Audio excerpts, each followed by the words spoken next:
जब मैं लगभग 16 साल की उम्र में था, मुझे गंगा स्नान करने का मौका मिला था। और वो मौका कैसे मिला? एक अचानक एक्सीडेंटली हो गया है।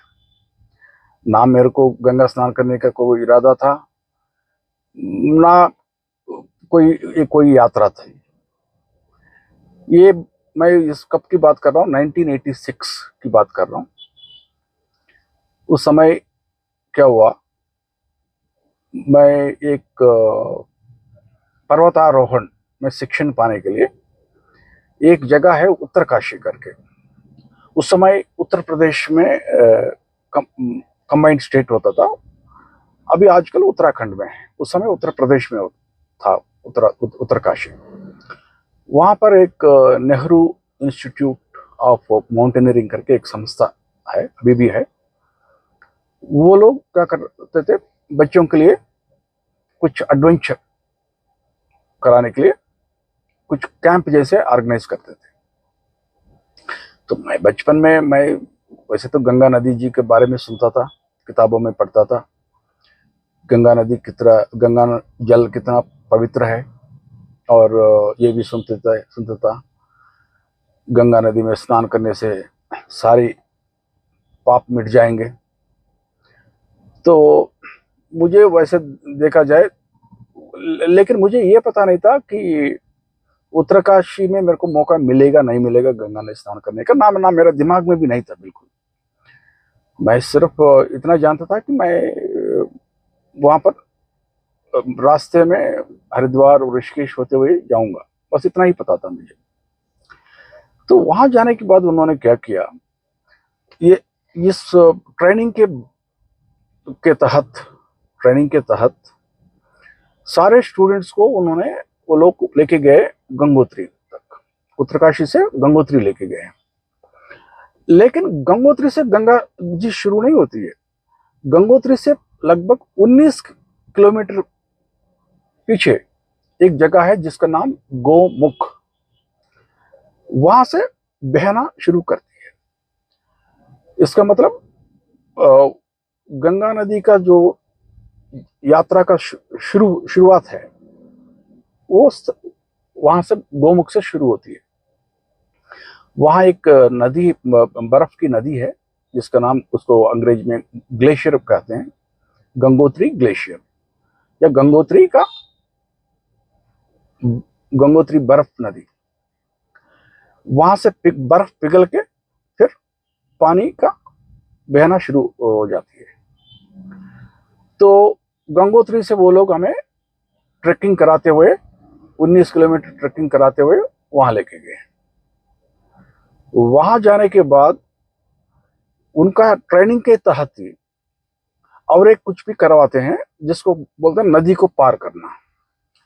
जैसे कभी भी हम पहाड़ में जाते हैं, लोग एडवेंचर करने वाले, कई जगह पर नदी को पार करना पड़ता है। और ब्रिज तो हर जगह पर, पुल तो नहीं मिलेगा। और नदी तो कई जगह पर बहुत तेजी से बहती रहती है। सो उस समय नदी को पार करना अगर नहीं जानता है ढंग से, तो खतरा है। नदी के साथ डूब जाएगा, नदी में डूब जाएगा, नदी के साथ बह जाएगा। इसलिए वो लोग क्या करते हैं, हर एक को वहां पर, जो भी बच्चे वहां जा रहे हैं उनको एक औपचारिक तरीके से सिखाते हैं बस। तो लेकिन ये सिखाने के लिए वो लोग क्या करते हैं, पहले एक रस्सा बांधते हैं, नदी का दोनों किनारे में रस्सा बांधते हैं, ताकि हम रस्सा को पकड़ के जा सकें। और साथ ही साथ एक इंस्ट्रूमेंट होता है, एक गोल गोल इंस्ट्रूमेंट, एल्यूमिनियम का या कोई लोहे का बना होता है, जिसको कहते हैं कैराबाइनर। कैराबाइनर, वो कैराबाइनर को किस कमर में बांधते हैं, जो भी पार कर रहा है। और कैराबाइनर को जो जिसका कमर में बांध लिया, उसको वो रस्सा के साथ जोड़ देते हैं, ताकि जैसे जैसे आदमी नदी को पार करके जा रहा है, ये कैराबाइनर भी उसके साथ स्लाइड होता रहेगा साथ साथ। अगर कोई मान लो किसी का पैर फिसल गया, नदी में गिर गया, कम से कम बह नहीं जाएगा, उधरी नदी में पड़ा रहेगा और खड़ा हो जाएगा फिर दोबारा। और इतना गहरा भी तो होता नहीं पानी, सिर्फ इतना ही तेजी से बह रहा है पानी। तो जब मेरा टर्न आ गया, मैं भी नदी पार करने की कोशिश किया, और पानी बहुत ठंड होती है, बहुत पानी, इतना ठंड पानी है, ठंड है, कोई आदमी वहां पर नहाने के लिए हिम्मत नहीं करता है, क्योंकि बर्फ पिघल के बहना शुरू हो गया वहीं उसी जगह।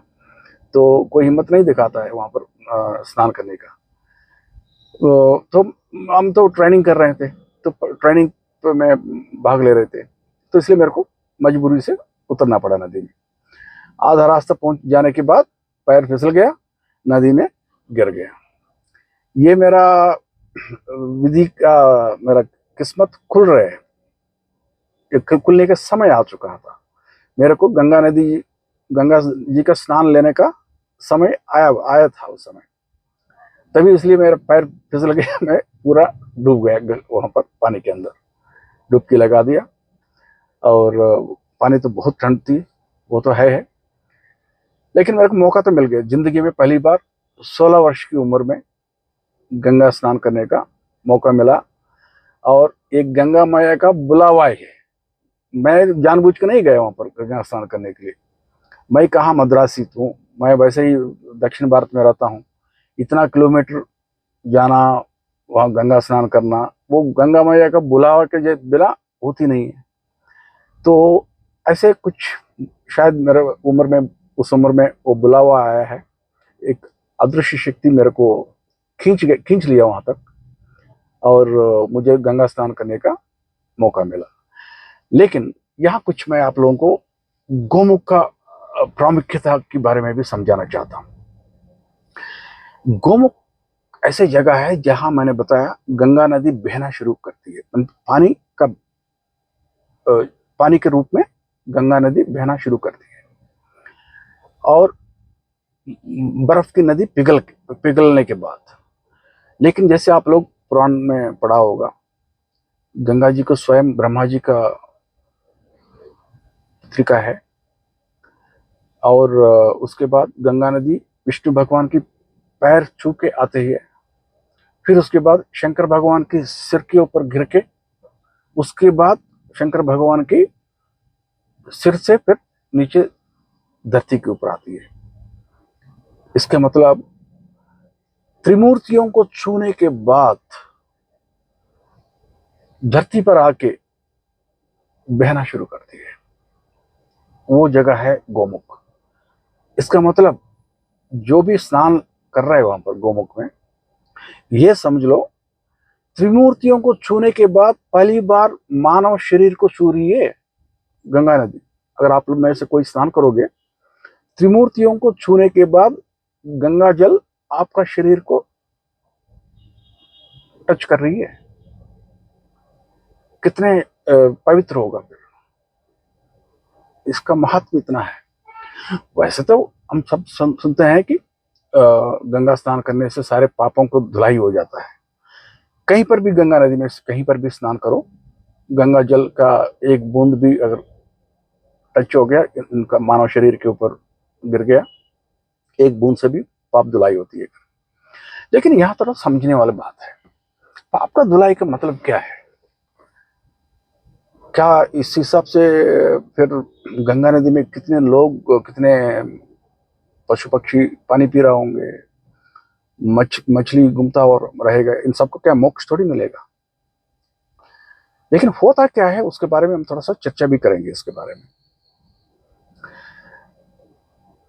कहने का मतलब, गंगा जी आपके लिए एक रास्ता खोल देगा, आपको पापों से मुक्त होने के लिए एक रास्ता खोल देगा।